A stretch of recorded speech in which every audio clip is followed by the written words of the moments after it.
2 days ago, under the direction and direct orders of President Donald J. Trump, the Department of War launched Operation Epic Fury, the most lethal, most complex, and most precise aerial operation in history. For 47 long years, the expansionist and Islamist regime in Tehran has waged a savage, one-sided war against America. They didn't always declare it openly, except for their constant chants of death to America. They did it through the blood of our people. Car bombs in Beirut, rocket attacks on our ships, murders at our embassies, roadside bombs in Iraq and Afghanistan, funded and armed by Iranian Quds Force and IRGC killers. My generation of veterans carry the names of brothers who never came home. Brothers butchered by Iranian-backed roadside bombs and well-armed militias, thousands of our own. We didn't start this war, but under President Trump, we are finishing it. Their war on Americans has become our retribution against their Ayatollah and his death cult. It took the 47th president, a fighter who always puts America first, to finally draw the line after 47 years of Iranian belligerence. He reminded the world, as he has time and time again, being an American means something unbreakable. If you kill Americans, if you threaten Americans anywhere on earth, we will hunt you down without apology and without hesitation, and we will kill you. President Trump has also been very consistent. Crazy regimes like Iran, hell-bent on prophetic Islamist delusions, cannot have nuclear weapons. It's common sense. Many have said it, but it takes guts to actually enforce it, and our president has guts. Iran's stubborn and self-evident nuclear pursuits, their targeting of global shipping lanes, and their swelling arsenal of ballistic missiles and killer drones are no longer tolerable risks. Iran was building powerful missiles and drones to create a conventional shield for their nuclear blackmail ambitions. Let me say that again. A conventional shield for their nuclear blackmail ambitions. Our bases, our people, our allies, all in their crosshairs.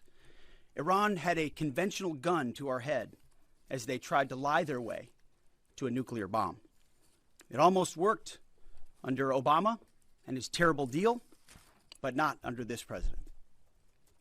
Turns out the regime who chanted death to America and death to Israel was gifted death from America and death from Israel.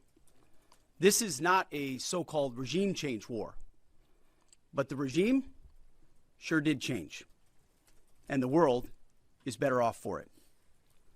Today, in their desperation, the enemy is unmasked, as Iranian missiles and drones rain down indiscriminately on the hotels, airports, apartments, and other civilian targets of their neighbors. Cowardly terrorist tactics from a regime that for decades has trafficked in cowardly terrorist tactics, lies, death, and destruction to this day.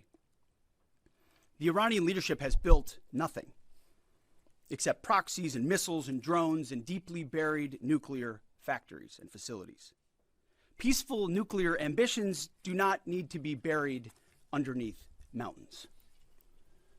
Last June, Operation Midnight Hammer obliterated their nuclear program to rubble.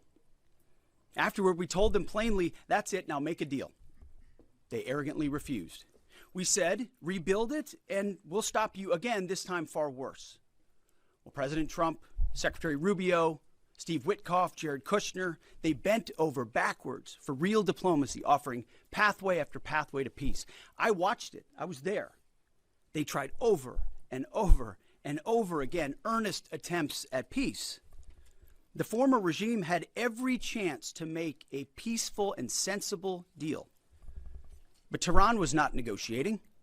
They were stalling, buying time to reload their missile stockpiles and restart their nuclear ambitions. Their goal, hold us hostage, threatening to strike our forces. Well, President Trump doesn't play those games. And as Secretary Rubio said after the Maduro raid, if you don't know, now you know. President Trump puts America and Americans first. He doesn't hesitate, and neither do our troops. The mission of Operation Epic Fury is laser-focused. Destroy Iranian offensive missiles, destroy Iranian missile production, destroy their navy and other security infrastructure, and they will never have nuclear weapons. We're hitting them surgically, overwhelmingly, and unapologetically. With every passing day, our capabilities get stronger and Iran's get weaker. We set the terms of this war, from start to finish. Our ambitions are not utopian. They are realistic, scoped to our interests and the defense of our people and our allies. Speaking of people, we hope the Iranian people take advantage of this incredible opportunity. President Trump has been clear, now is your time. To Iranian security forces, choose wisely. President Trump has also been clear about your fate in either direction. To the media outlets and political left screaming endless wars, stop. This is not Iraq. This is not endless. I was there for both. Our generation knows better, and so does this president.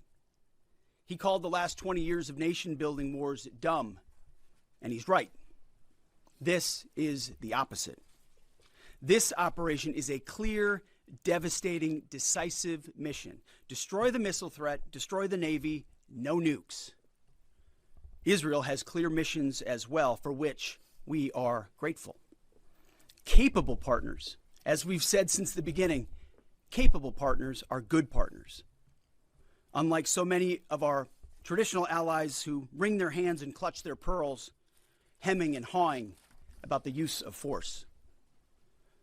America, regardless of what so-called international institutions say, is unleashing the most lethal and precise air power campaign in history. B-2s, fighters, drones, missiles, and of course, classified effects. All on our terms, with maximum authorities. No stupid rules of engagement, no nation-building quagmire, no democracy-building exercise, no politically correct wars. We fight to win, and we don't waste time or lives. As the president warned, an effort of this scope will include casualties. War is hell, and always will be. Jelajahi cara baru mendapatkan informasi. Download MetroTV Extend sekarang.